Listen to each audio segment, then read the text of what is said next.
So we finished sparging. We've collected the volume we need, and so we don't need this anymore.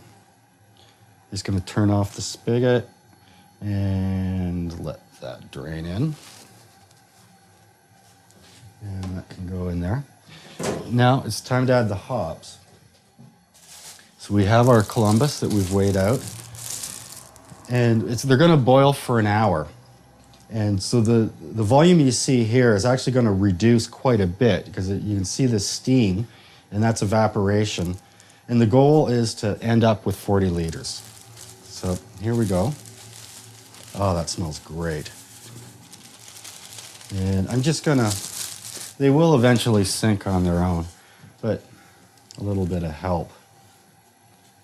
Okay, we're just gonna stir these around a bit. And what you want is a good, vigorous boil like you see here.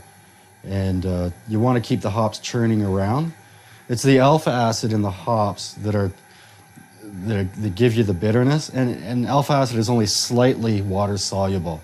It takes about 15 minutes of a vigorous boil to isomerize the alpha acid.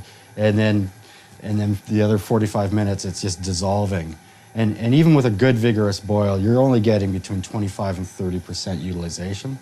So you want a good vigorous boil to get as much of it as you can. So here we are about halfway through the boil. It's been boiling for a half an hour with the hops. We have a half an hour to go. This is a good time to rehydrate the Irish moss. This is a seaweed that helps coagulate the proteins so that they precipitate out and leave the wort clearer. We just need a couple of teaspoons. And I'm just going to put them here in this mug. And we're just going to add a bit of water to them. Fill the mug about halfway.